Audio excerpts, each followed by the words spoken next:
whoever you are, wherever you are, hope you are blessed and doing safe. Ladies and gentlemen, greetings, family. Of course, I'm tuning in. You see me without the glasses off today, but if you're looking for some opportunities, particular advertisement opportunities, then look no further at the link at the bottom to my email address. You can hit me up for advertisement opportunities. We are supporting and promoting your businesses here on this channel. You can also, if you would like to donate and subscribe to our Patreon, a link is at the bottom as well. So you have multiple ways in which you can advertise with the platform by emailing me when we go on do our live stream. You also have access to premium content, those that want to see premium content that you will not find here on YouTube or Facebook or Twitter, as I am suspended probably by now. You guys can check out the Patreon at link at the bottom. But advertisement opportunities, definitely email me, gavin.grich1@gmail.com for rates. And for the Patreon, it is the same as the YouTube channel. It is channel gboot2786. All right, I'll holla. Peace.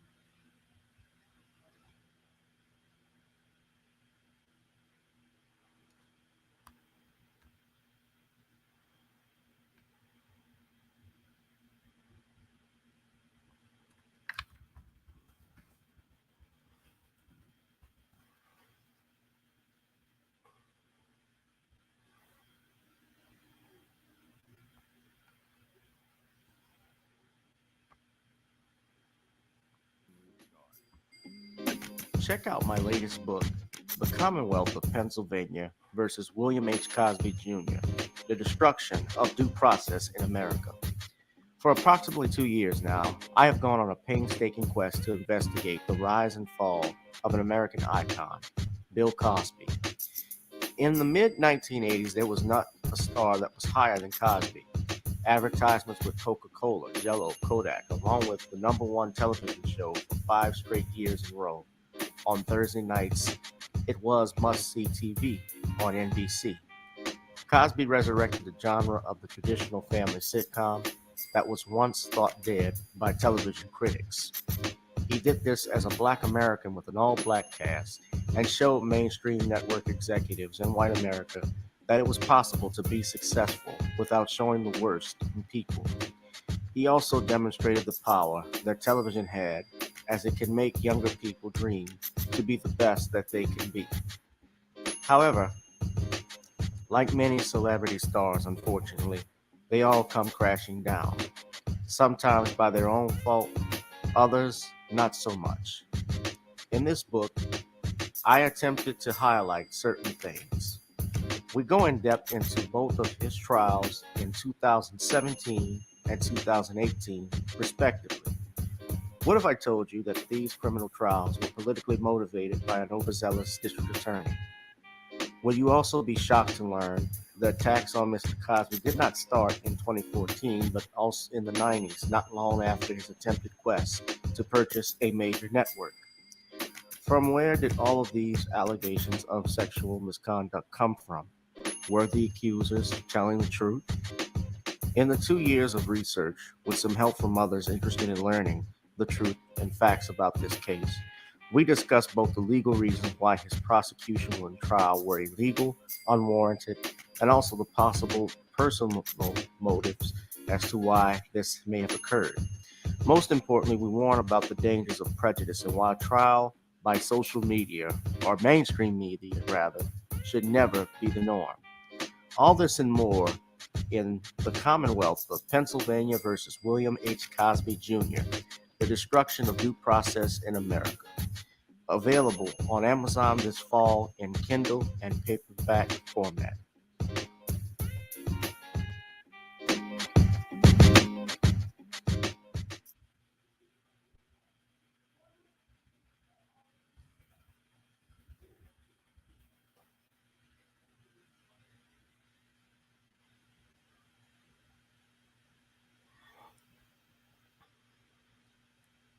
All right, peace and love, family. What's going on? What's going on? Welcome, welcome, welcome.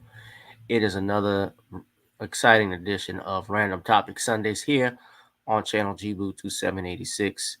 Whoever you are, wherever you are, I hope you're blessed and doing safe. It is Sunday. It is Memorial Day weekend, and y'all got to excuse me if I don't come on the screen tonight. I uh, am indisposed in another area here, and I would rather just do the show like this if I could.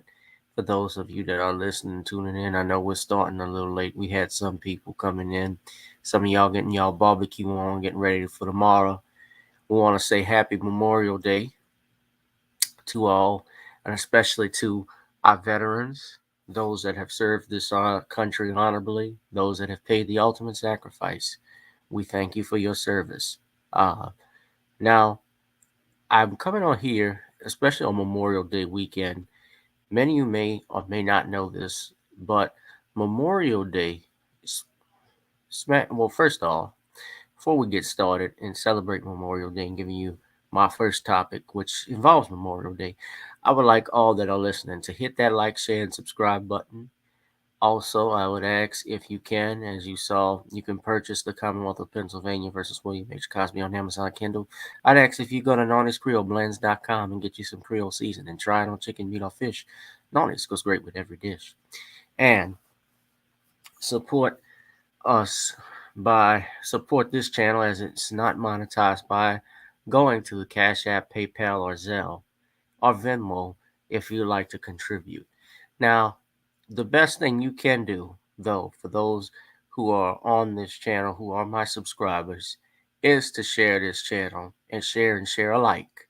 That way, others can join in and subscribe to this channel. The best promotion is self promotion. So, I ask that I thank you all if you can do that for me tonight. We're not gonna have a big, long show. I'm trying to keep it at least to about 30 to 45 minutes tonight. But I want to talk about this. The first topic I was going to discuss and we are talking about is Memorial Day. Now, I don't know how many of you noticed, but Memorial Day was actually called Decoration Day. And how many of you actually know that it was created to honor fallen black soldiers during the Civil War?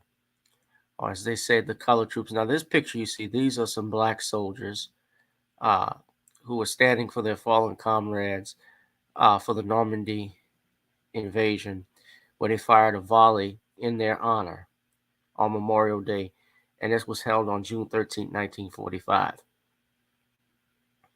Now, Memorial Day, as they say, is the day that officially kicks off summer. A season begins, with cookouts, picnics, and fun in the sun. And to some, and to our delight, it also represents the return of the white shoes, pants, and dresses. This is coming from News One. Now, I'm not keen on quoting News One on everything, Lord knows, but they are correct, and even I knew this beforehand. But it was also easier to just pick up and share with you. Now, where that celebration started was in Charleston, South Carolina, by recently freed slaves. Nearly 10,000 black women, men, and women gathered in Hampton Park, historic Hampton Park, on May 1st of that year to commemorate the honor of those that fought and paid the ultimate sacrifice when the Civil War ended on April 9th in 1865. They placed flowers on the graves of unknown soldiers, a practice often held in times of war. The event caught the attention of the nation and it was largely understood by whites to be a celebration of the Emancipation Proclamation in 1863. However, it was far more than that for those gathered. And of course, this information comes courtesy of a history professor named David Blight out of Yale University.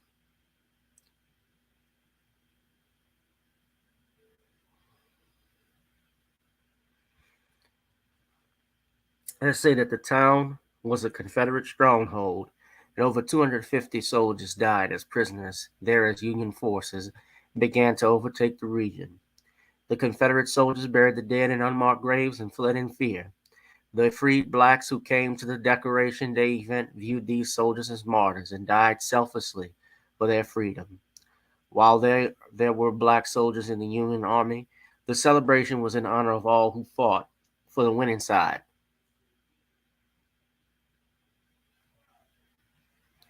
They say here, according to Snopes, that on May 5th, 1868, the head of an organization of Union veterans, the Grand Army of the Republic, established Decoration Day as a time for the nation to decorate the graves of the war dead with flowers. Major General John Logan declared that Decoration Day should be observed on May 30th. And they say the rumor is that it's believed that the date was chosen because flowers would be in bloom all over the country. In May of 1966, the city of Waterloo, New York, was designated as the birthplace of Memorial Day via a congressional resolution and presidential proclamation commemorating a patriotic observance held in that town 100 years earlier. However, we know that it started with Black Americans. Now,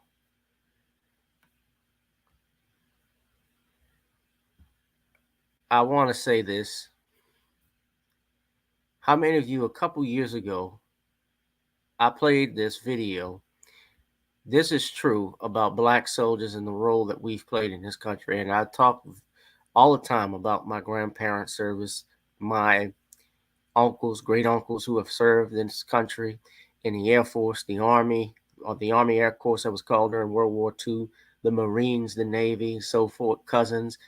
I do want to point something out. This actually happened. I played this video for y'all back in 2021. This retired lieutenant colonel, 77 years old, Bernard Kempter, was giving a speech on Memorial Day about the role of blacks in the creation of Memorial Day. This happened. How many of you remember this? AJ, Mike. Memorial Day was first commemorated by an organized group of black freed slaves less than a month after the Confederacy surrendered. Recent years, the origins of how and where Decoration Day began has sparked lively debate amongst historians. However, Yale historian David Blight, asserting the holiday is rooted in a moving ceremony, was conducted by freed slaves on May 1st, 1865, at the tattered remains of a Confederate prisoner of war camp. There was a Charleston, Washington racecourse and jockey club, today known as Hampton Park. The ceremony is believed to have included a parade of as many as 10,000 people, including 3,000 African-American school children singing the Union marching song, John Brown's Body. They were carrying armfuls of flowers and went to decorate the graves. Interesting that there would be a tie back to Hudson with that song of John Brown. Most importantly, whether Charleston's Decoration Day was the first is attended by Charleston's black community. AJ, Mike. We'll continue on. This is why you moved in closer so you can hear this. Nah, they cut his. I hate when they jump to these. I'm sorry, y'all. I hate when they jump to these videos, like when you're in the middle of a video, then it jumps to the next one because Ice Spice just came on. I did not want to see her ass. But that happened to the retired Colonel Kempter. And he thought that there was a technical glitch, but the mic was actually pulled according to the Akron Beacon, because this happened out in Ohio. And I distinctly remember this. He was the keynote speaker for the ceremony at the Hudson American Legional Lee Bishop Post 464 in Hudson, Ohio. This was an 11-minute speech.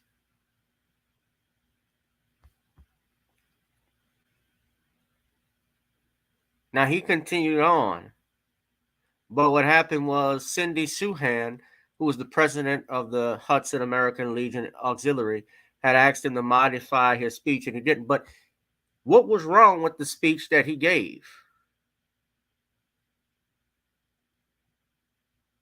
What was wrong with what he was saying? He was telling the truth. And they didn't want to hear this. I believe she was she was forced to step down after that. But this goes to show you, y'all can read the article yourselves. But this goes to show you what they think of black people. That they would not even want to hear the fact that they don't even think of black people as soldiers, as true veterans. Some white Americans don't consider and match up their military status with that of black folks, that you don't deserve this. You don't deserve to wear that uniform. Who are you? It means nothing. That's what some of them think. But reality is, black people, black Americans have always fought and continue to fight for this country, even when this country has not shown them the same love that it has for them, that it has gotten, and vice versa. Any black person will tell you that if they, especially those who have had the opportunity to travel around the world, would likely say they would pick America hands down. At least when I was coming up, they would say that. Now, today, there are other opportunities across the world people are moving and living in.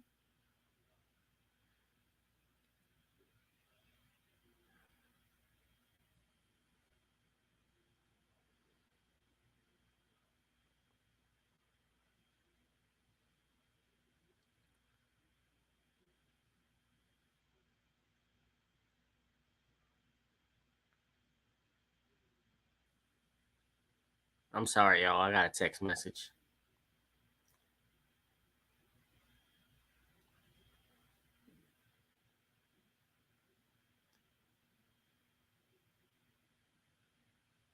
So, as I was saying, I'm sorry. Yeah, the roles that black people have played in this country is unprecedented. The 54th Regiment, out in based off the movie Glory, which is based off their service. When they were led by Colonel Robert Shaw. This is the 54th, and they knew it was a suicide mission when they actually went to storm Fort Wagner, but they did so anyway because they wanted to prove the courage that black men were not dumb, idiotic, buffling, shuffling Negroes who didn't know better. They wanted something best for them, for their lives, for their families. And they did so, and they administered courage.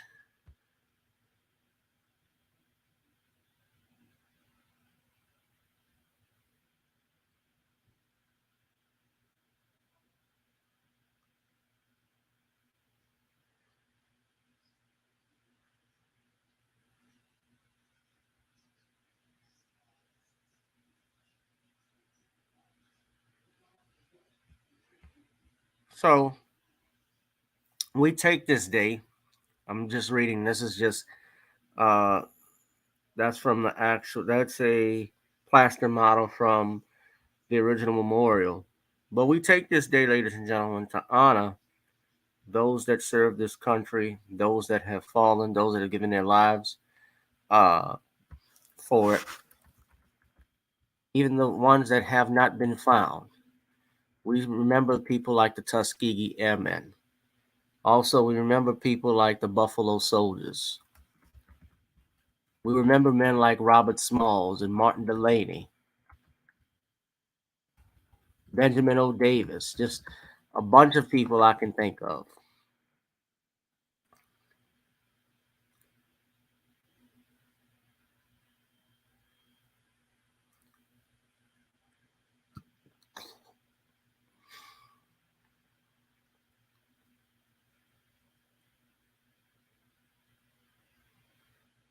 So I wanted to say that.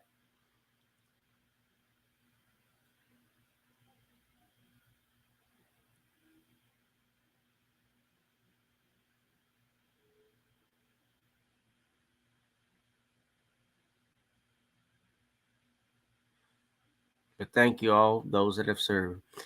Now, you're right, Danielle. Now, something I want to bring up tonight. I want to talk about this. Smash up the likes, smash up the likes, smash up the likes. I know they got the FBA Expo that happened over the weekend. Shout out to Tariq Nasheed. What they're doing. Rizza Islam, I saw was there. Kiki Wyatt, I heard she brought the house down. Duan B, a few others. I'm planning to do a festival in a couple weeks. I really wanted to go, but I couldn't.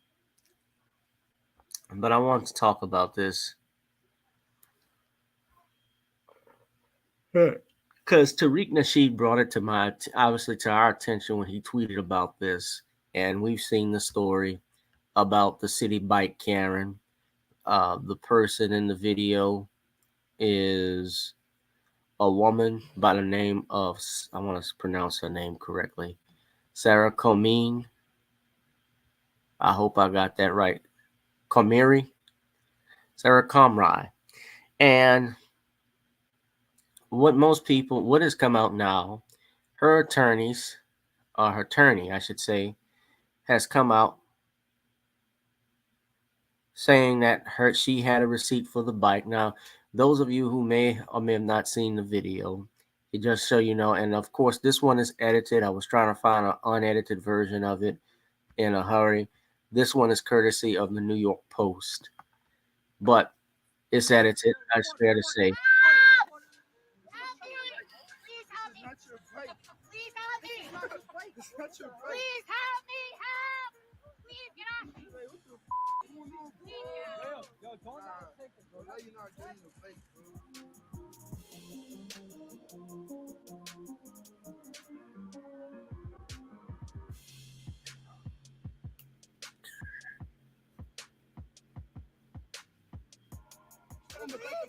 It's his. I'm an actor. Stop fake crying. It's fake crying. Stop fake crying. Hey, stop touching me. I want to touch you. Hey, stop touching me. Stop touching me.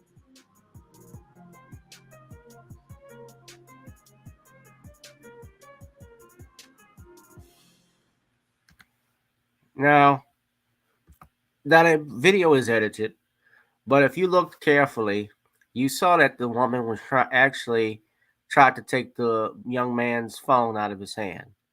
You also saw she was fake crying. Now, because at one point she's whipping up tears trying to get help, and then quickly her face changes.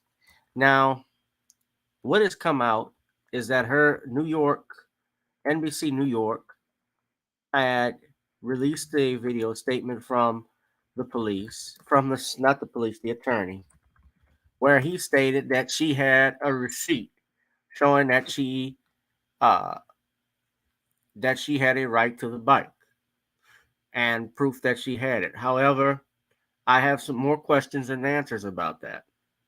Now, this is NBC News. This is a short. Tussle over a CitiBike gone viral. A 90-second clip shows a hospital worker, Sarah Comrie, straddling a two-wheeler. A man next to her claiming it's his. Please help me. This footage led the woman's employer, New York City Health and Hospitals, to put the woman on leave as it conducts an investigation. Every part of that story is incorrect. Starting with, my client is not a racist. 2, my client did not take anybody else's bike. Justin Marino says the proof is in the receipts that we examined. They show a rental for a bike of 560-3915 that lasted 1 minute. The code on the bike that they both want reads 560-3915. That confirms that the bike she was on was definitively rented by her. Tussle over a CitiBike gone. What's your name? Now, My name is Michael. he says that that's definitive proof. Now, there was an issue, though. However, I have one question. When the attorney, and Tariq Nasheed has pointed this out, the attorney who stated that Mr. Marino stated that she had purchased this bike. And even after this has come out, there have been many people, some have printed retractions. In fact, the USA Today did a whole article where they stated that and it's entitled, and you can look here. It says CitiBike Karen viral video shows why we shouldn't rush to judgment. But people have been coming out now. I'm talking about how these boys were trying to rob her, how wrong we were, and all of these things, how they were the aggressors. She was about to get robbed. And you saw that they have already did a Kickstarter campaign for her. It may not be Kickstarter, but it's a conservative um, fundraising site that raised monies for her since she had been put on leave. I believe over $100,000. Correct me if I'm wrong. Comrade got money after this, and the video went viral. It stacked up 40 million views.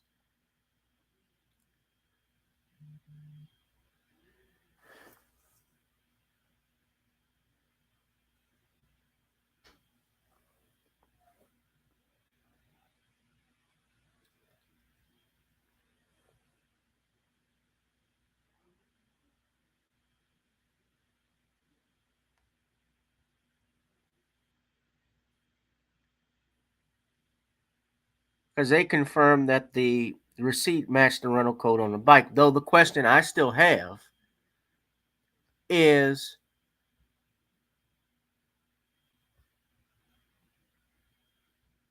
number one, the time frame of the bike. Why was the time? Why was the actual time as Tariq Nasheed? And you can look at this, written by Dustin Suggins, who's the founder of Proven Media Solutions. What I still have to ask for Mr. Suggins and Mr. Reno is exactly why was the time scratched off? And number two, it is not the fact that, let's say you're right, that she had a right to the bike, and I'll agree that the code on the receipt matches. The reason why everyone reacted to the way to the video and criticized Sarah Comrie is the fact that her actions afterwards, subsequently, fake crying, like she did, was the problem. That's the issue I had. That's the issue most people had. Her reaction was terrible.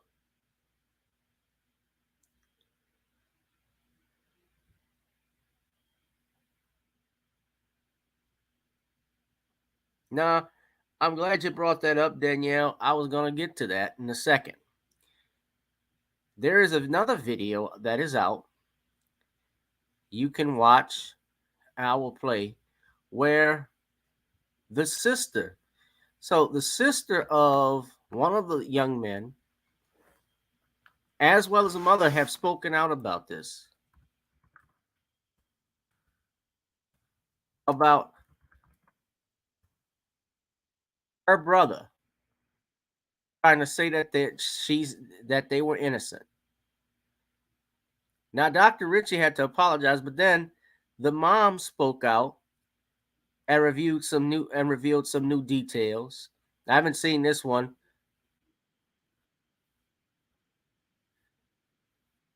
I'm not gonna play this one, but I am gonna play the video of the sister who has spoken out about this, and it's like a 2-minute, 10-second clip.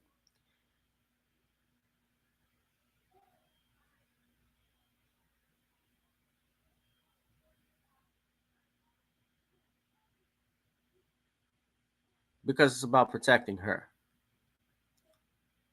Who had his hands on the handlebars, jumped over him. Now, this is allegedly, this is his sister. I don't know if it's her for a fact. I haven't verified, but let's just say alleged for now. Himself on his bike and scans the QR code to begin the ride. How did all of this happen, and how do I know what happened?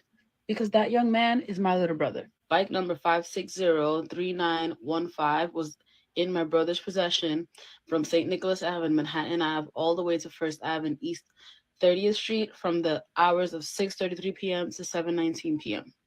At 7:19 p.m., they dock the bikes. Sarah Jane Comrie walks up to them, asks, "Hey guys, can I use one of you guys' bikes?" She says this as there are other bikes sitting idle at the bike rack. They politely declined. She asked them again, mentioned that she's pregnant, and they still declined. Then, with my brother standing next to the bike with his hands on the handlebars, she jumps onto the bike, sits on the bike, and scans the QR code, thus beginning her ride. Mind you, the bike was in my brother's possession at this time. So this screenshot is from 6 minutes after the previous ride ended. As you can see, 7:25 p.m. Previous ride ended 7:19 p.m. These gentlemen, these boys, did not steal this bike from Sarah Jane Comrie. She stole the bike from them, then proceeded to weaponize her whiteness. Video started being recorded at 7:24 p.m., close to 7:25. My brother's ride that was in the previous screenshot starts at 7:25. The initial ride where my brother rode the bike all the way over to this bike dock ended at 7:19 p.m. There were a number of bikes at the bike rack already there when she arrived. She still proceeded to try to take the bike from my brother. Help, help, help. Trying to make it seem like these boys stole this bike from her. The bike is on my brother's account. Now, she spoke. The mom also has spoken. Let me see if I can play. I'll play some of that, a little bit of it. I really didn't. I don't like Sharon Reed personally, but she took over for Dr. Richie. Remember, I told y'all Richie had to apologize as a result of the video, even though he stated he had a problem with the woman's reaction still, but because they provided the receipt and updated, he offered a formal apology. Now, I'll play some of this. Viral video, along with his mother, spoke to News One to give their side of the story. Family's reluctance to speak out. Mary and Michael are eager to talk to Monique Judge of News One. Betty, their mother, is reluctant to let Michael speak with anyone. He's only 17 years old. He's my baby, Betty says. He's a senior in high school. He should be planning to attend his prom and looking forward to walking the stage at his graduation in a few weeks. But instead, he and his family have spent the last week and a half living in turmoil. Michael is the teen in the infamous CitiBike video with Sarah Jane Comrie. Again, they're reporting from News One. Now, the teen's account of the incident, Michael said after resting in Harlem for a bit, the boys continued riding into the Lower East Side of Manhattan. They grabbed frozen yogurt and then headed to the CitiBike docking station at First Avenue and East 30th Street near Bellevue Hospital in the Kips Bay neighborhood. They docked their bikes at 7:19 p.m. and sat there to rest. Michael insisted he and his friends never left the bikes unattended. They don't leave the bikes. Michael said all four of his friends also have the same CitiBike reduced fare membership. So they docked the bikes to stop the timers from going over 45 minutes. Four of the boys were sitting on their bikes as they rested, but Michael was standing next to his with his hands on the handlebars. They were there for a few minutes when he said Sarah Jane Comrie approached their group. She initially asked one of Michael's friends if she could take the bike he was resting on. He politely declined, informing her that they were going to be leaving shortly and using the bikes again. She next approached a different boy in the group and asked him the same thing. That boy also politely declined. Michael was still standing near his bike with his hands on the handlebars. According to Michael, Sarah Jane Comrie asked him, "Can I please have this bike?" Michael said he declined. "No, I'm about to take it back out," he told her. Michael said Sarah Jane Comrie then said to him, "I'm pregnant. Can you help a pregnant woman out?" Michael said he then told her, "I'm sorry, ma'am. I've ridden this bike all the way from the Bronx and I need this bike to go back home." Michael says that is when Sarah Jane Comrie moved closer to him and his bike, leaned over him, and scanned the QR code with her phone, even as he had his hands on the handlebars. She then pushed her way onto the bike and attempted to remove it from the docking station and take it. It was 7:24 p.m., and that is when the boys began recording. Rest of the interaction plays out in the video. Sarah Jane Comrie, dressed in scrubs, bearing Well, let me stop right quick because I saw someone said the family did an interview. They did an interview with News One. I didn't see the video of that. I know they did an interview on News One, and I'll share a link to it if everyone wants to check it out. The mother obviously stated she's upset that it's been one-sided, but I'm going to continue playing it.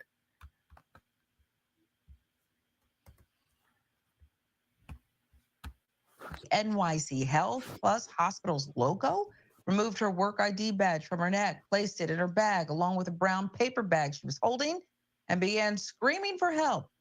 The voice can be heard repeatedly telling her it's not her bike. During the film part of the interaction, Michael was able to successfully push the bike back into the dock. He said he then entered the bike's number into his phone to put the reservation back on his account. Michael said when Sarah Jane Comrie noticed him doing this, she snatched his phone out of his hand, which is shown in that video. Michael's story directly contradicts the narrative that Justin Marino, the employment attorney representing Sarah Jane Comrie, gave in a statement he wrote to the New York Post. Marino originally made public redacted alleged receipts, but as of Wednesday, his apparent Twitter account posted the unredacted receipts showing Sarah Jane Comrie had rented the bike for 1 minute at 7:24. Family provided News One receipts for the CitiBike purchases. They show he originally rented the bike at 5:53 p.m. He returned it after his final ride at 10:12 p.m. Each of the receipts he sent for review shows him riding the bike in intervals of 45 minutes or less, redocking the bike, and then taking it out again a short time later. Things turned worse for the teen once Marino put a statement out in the media. When those receipts got released, everything flipped, Michael said. People started calling me a thief, a thug, and a black man. It's definitely having an effect on me, he continued. It's just like, wow, this is crazy, Michael added. She did something wrong, and she basically got rewarded for it. She's made over $100,000 on a GoFundMe. She got all the white conservatives on her side. Everyone who was on my side has just kind of stayed silent. Tizzy, why wouldn't they? This is America. Look at your life, America. Okay? It seems pretty clear, but there's this mountain of evidence that Black youth, Black boys, Black young men have to climb, it seems, when a certain type, persuasion points the finger. What say you? Yeah, I've been a part of this story since the beginning. I've been talking to his sister since last week. And that is the issue. I mean, I can't speak for anyone else.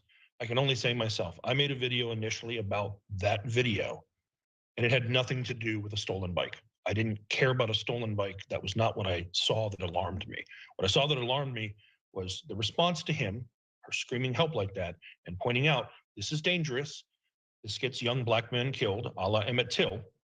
Don't do this. And then receipts came, and a narrative came, and a press push came that vilified him. And suddenly he was a thug, and he was a thief, and he and his friends were intimidating a young pregnant woman. And no one bothered to talk about the fact that he was a 17-year-old high school kid who acted more like an adult in that video, in my opinion, than she did. And then, like he said, no one was sharing his story. No one was being a voice for him, it seemed. And then now we have his receipts and we have his, words about what happened. What's crazy to me is that's what we have from both sides of this. We have receipts and we have a claim of how it went down, and we have receipts and we have a claim of how it went down. One is not more or less, believable than the other. I personally see enough of his story that makes sense than I do with the other. Yet there's a whole group of people I've seen who took her word as gospel and say he is a liar automatically before they've even really reviewed anything, while she is literally paying PR firms to put out op-ed pieces. And I'm assuming she's paying them, because why else is that happening? But there was a piece in USA Today that was an op-ed piece by a man who works and founded Proven Media Solutions, painting a. That's the guy I was talking about. That guy he's talking about, ladies and gentlemen, is Dustin Siggins. I'll put his picture up in a second, but that's who I was referring to. This is Dustin Siggins here. All right? This is him right here. That's who he's referring to. He wrote the little mousy white boy right here. He's the one that wrote it. And if you read this, and I'll put it, he says, we all have been the fool who contributed to the problem of not waiting for the facts or going to the trouble of finding them. In an era of viral misinformation, we can be part of the solution or part of the problem. The silver lining of the comedy incident is that it should confirm the one bias worth keeping, waiting at least 48 hours before having an opinion on viral stories. Well, here's the problem. You didn't know the information either, sir.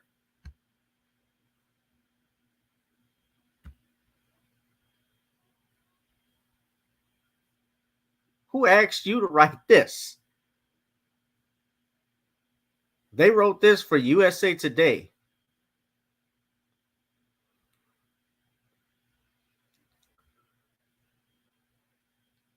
And it's been over 3 weeks since this went viral. When we first saw this, the reaction is not, again, it's not about whether she had the bike or not, as this white man has even pointed out. It's how she weaponized her tears at that moment when she was not in any mortal danger. I mean, I didn't see any weapons. I didn't see any guns. There's been no talk of her being robbed. I haven't heard that from her attorneys. I have not read that.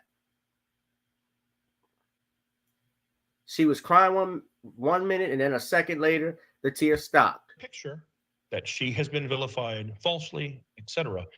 And I understand that it's damage control and it's something to try and help with her appearance in the media and so forth and to save her job. That's why she has an employment attorney. But whether on purpose or not, it makes that young man collateral damage. Beautiful. Couldn't have said it better. And that's the truth. What you just laid out are a series of facts, just the facts. Here's what we know, and here's the reaction to it. And yes, there are people who are willing to not just take her word as gospel. What makes her word more important than these young people? What makes her word gospel? Well, America teaches him, you don't matter, okay? Sometimes it all certainly is much. And there are people who don't care about the facts you just eloquently laid out because the facts don't help them. The facts don't matter to them. They want to be proactive and they want to rewrite history sometimes and paint a picture and fit people into a box for her. And you can figure out what that box means and supports, and a box for him. And he's already verbalized what that means for him. I don't know, as the mother of a Black child, if you can have enough talks to keep people safe. But one of the things, Tizzy, that you said that I need people to understand, it's not hyperbole. This kind of thing gets Black young men killed, okay? It did in the 50s, and it does today. And it's not a game, and it's not a PR campaign. It's actually about life and breathing, surviving. Yeah, I'll give you the rest. yeah, no, and I mean, I've seen people ask, why did those boys start recording? Because they knew that. Because they knew that behavior like that gets them killed, gets them arrested. They knew they were in danger, and they pulled out a phone and started recording to protect themselves. And then what does he see? He sees a ton of people donating thousands of dollars to her. She raised over $100,000 on a GoFundMe. Good news is, myself and others encouraged that family to post a GoFundMe. They finally did yesterday afternoon. They've raised over $50,000 so far. And I hope that continues to happen because every interaction that I've had with them, they are sweet, kind, loving people who never even wished ill will on her. He just had worked very hard to find a bike.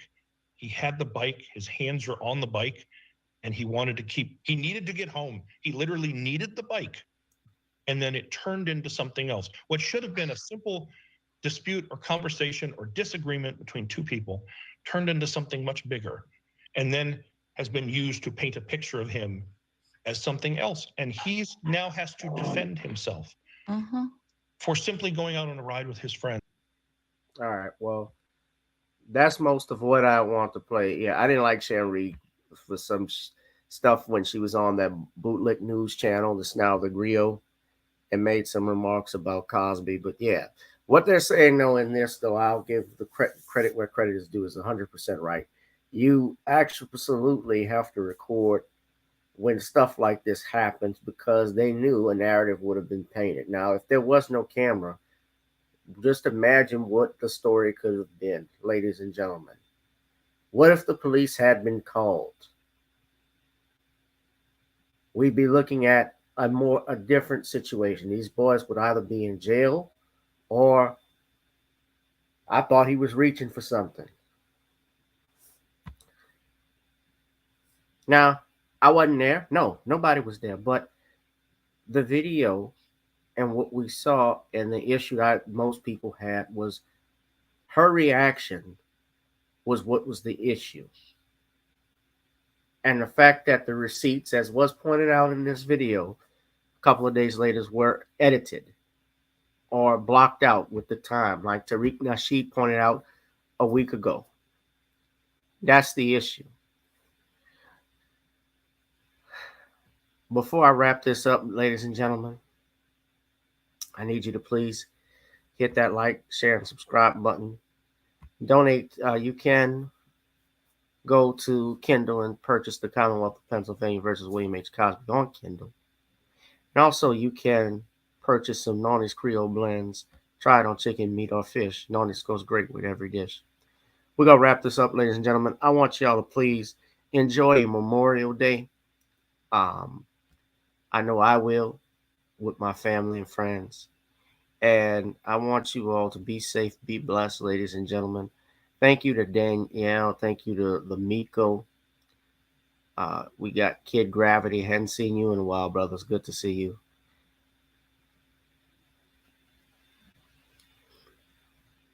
Shout out to Derek Bailey, Lamiko, some chick named Star. And I have my Cash App, PayPal ticking. Our family, those of you that are in California, Star, you're in California. If you're in the Bay Area, I'm going to be out in LA in a couple of weeks. So I'll let y'all know. I'm going to post a link in the subscription so y'all can go out and come check out some comedy show I'm doing out at the comedy. It's called the Comedy Chateau out in Los Angeles in a couple of weeks. It's a festival. All right, y'all. Be one, be safe, be blessed, and be careful, especially wherever you go. All right, y'all. I'm out. But I enjoyed having fun with y'all tonight. But yeah, wasn't gonna be a long show, so I just needed to talk about this. But enjoy Memorial Day, ladies and gentlemen. Simplify, Emperor at REX. Peace, family.